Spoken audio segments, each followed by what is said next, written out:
Hello everyone, I wanted to welcome you out to Katharine's Creatures. This is a series where I get to talk a little bit about and touch base upon various mythological creatures, beast beings, and the like pulled from lore worldwide. And I always like to preface by saying that I am not a linguist, so if I mispronounce anything along the way, I do apologize in advance.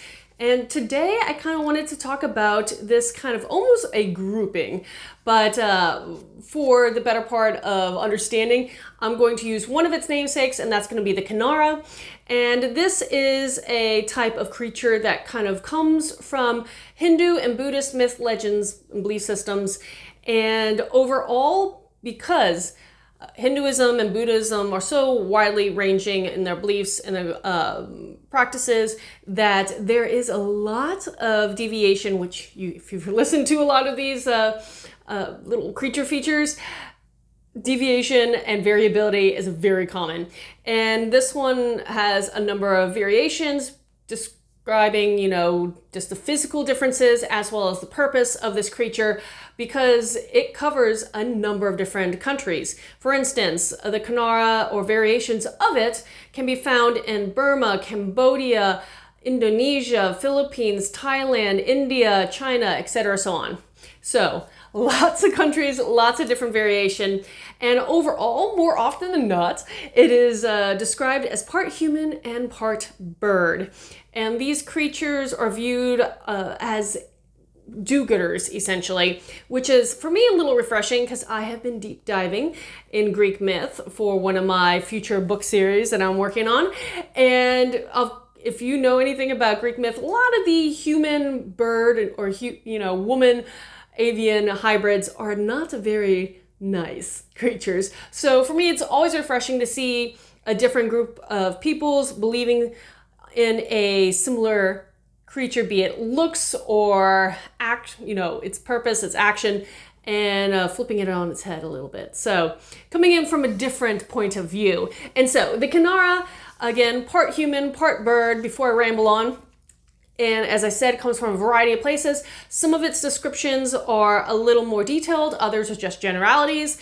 For instance, in some of the Buddhist beliefs, there can be found female counterparts called the Kinnaras, and those female counterparts are described as having the upper extremities and parts of a woman, so head, torso, arms, and then the tail feathers and the wings and the legs of a bird, specifically the legs and feet of a swan. So that's one variation in a little more detailed description.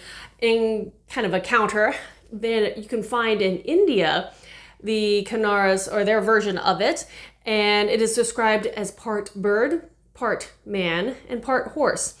I did see some people noting potential links between that particular variation and centaurs, but again, is that true or is that just speculation? I'm not sure. I just wanted to note that because I thought that was a little bit interesting, especially for all people who enjoy centaurs in myth, legend, and fantasy. Now, as far as what the Kinnara is about, again, do-gooding, well-meaning creatures. They have an association sometimes in some places with music and the concept of love. Other times they're described in one particular instance coming from the Himalayas. And in this instance, they fly out from the mountainside to watch over the well-beings of humanity in times of turmoil and strife and danger. So again, they're these watchful spirits, these do-gooders. They want the best for humanity, which I think is always nice to see a creature entity that's a protective guardian style versus the terrifying monstrosity that we have to fight and defend in myth, legend, and lore. Now, if you have any questions about this or anything else, post them in the comments below. Reach out to me on any of my social media.